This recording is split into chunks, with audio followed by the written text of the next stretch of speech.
termasuk tajuk kemajuan alat telekomunikasi di Malaysia. So, dalam tajuk ini kita akan terangkan kemajuan alat telekomunikasi yang ada di Malaysia. Okey, yang pertama adalah satelit. Okey, satelit ini merupakan satu mesin buatan manusia yang mengorbit bumi untuk tujuan tertentu. So, satelit ni ada, yang pertama adalah stesen satelit bumi, yang ini berada di bumi. Manakala yang kedua adalah satelit yang kita hantar ke angkasa. Stesen satelit bumi di Malaysia, okey, bermula pada 6 April 1970. Yang pertama di Malaysia adalah di Kuantan, Pahang. Kemudian yang kedua kita ada di Alor Gajah, Melaka. Yang ketiga kita ada di Semantan, Sarawak. Yang keempat di Labuan, dan yang terakhir kita ada di Cyberjaya, Selangor. Manakala satelit pula, Malaysia telah melancarkan satelit ke angkasa, iaitu yang pertama sekali adalah Miasat 01 pada 1996. Pada tahun yang sama, Miasat 2. Pada tahun 2000, Tiongsat 1. Tahun 2006, Miasat 3. 2009, Miasat 3A. Pada tahun 2009 juga, Razak Sat. Dan yang terakhir kita lancarkan adalah 2014, Miasat 3B.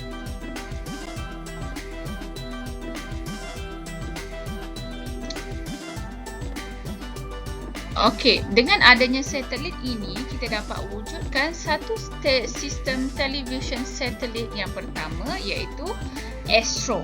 ASTRO stand for All Asia Satellite Television and Radio Operator. So, perkhidmatan televisyen bersatelit dan radio berbayar pertama di Malaysia. Okey, sehingga tahun 2016, ASTRO ni dia telah menawarkan sebanyak 165 saluran televisyen dan 20 saluran radio. Okey, manakala siaran TV1, TV2, TV3 dan ada yang lain disiarkan melalui teknologi digital yang berdefinisi tinggi, iaitu HD.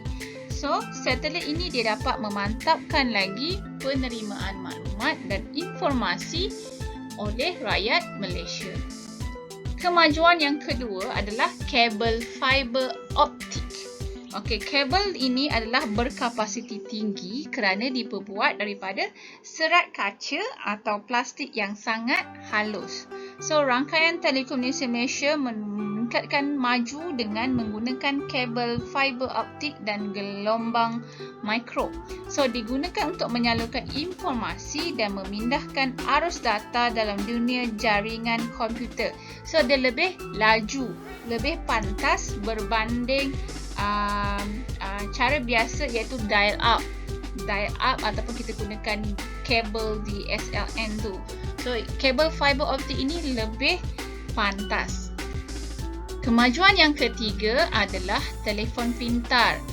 Telefon pintar ada mempunyai rangkaian 3G, 4G dan yang paling terkini adalah 5G, mempunyai kebanyakan kemudahan seperti kamera beresolusi tinggi, capaian internet, menerima dan membalas email, perkhidmatan pesanan ringkas, kita boleh buat perbualan video, kita boleh buat telesidang dan pelbagai aplikasi yang kita boleh muat turun.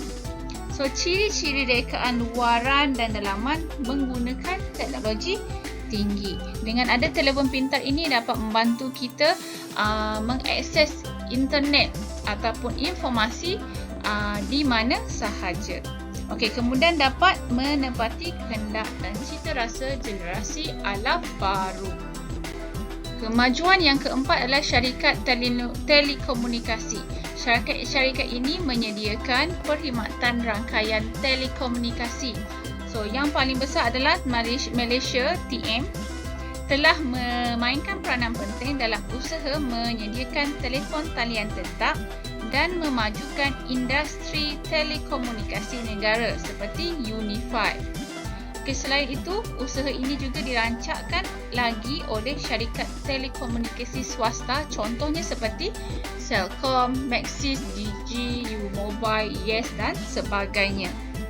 Kemajuan telekomunikasi yang kelima adalah komputer. Apa itu komputer? Komputer adalah alat atau mesin automatik yang boleh menerima arahan, memproses arahan tersebut, kemudian kita simpan sumber maklumat untuk kegunaan kemudian dan seterusnya keluarkan satu lagi keputusan untuk tatapan kita. So, itu adalah komputer. Semua orang ada komputer. Okey, alat komputer ini merupakan satu alat telekomunikasi yang dilengkapi dengan perisian untuk kerja-kerja seperti kita ubah, simpan, melindungi, memproses, memindah, melihat dan untuk kita dapatkan maklumat tanpa kira tempat dan waktu. Okey, kewujudannya jaringan internet dan perisian komputer seperti pelayar laman web Google Chrome, Mozilla dan internet yang berperanan besar dalam teknologi maklumat dan komunikasi. Perkembangan yang seterusnya adalah MSC. Apa itu MSC? MSC adalah Koridor Raya Multimedia. Okey, perkembangan ICT telah mendorong penubuhan MSC yang berpusat di Cyberjaya. Okey, MSC ini bertujuan untuk kita tarik syarikat-syarikat berteknologi tinggi dengan menawarkan pengecualian cukai serta kemudahan-kemudahan lain untuk memajukan industri ICT tempatan. Terusnya, rangkaian jalur lebar berkelajuan tinggi. Okey, jalur lebar merupakan satu medium penghantar maklumat digital yang mempunyai lebar jalur melebihi frekuensi suara 3000 Hz. Bila kita sebut pasal jalur lebar ini, informasi dia ataupun data yang dia boleh hantar lebih pantas, lebih laju. Suruhanjaya Komunikasi dan Multimedia Malaysia SKMM bertanggungjawab untuk meluaskan jalur lebar ke serata pelosok negara. Inisiatif kerajaan untuk terus memperkasakan capaian internet dengan infrastruktur telekomunikasi di seluruh negara adalah seiring dengan hasrat merealisasikan sekurang-kurangnya 95% rakyat Malaysia mempunyai capaian kepada internet.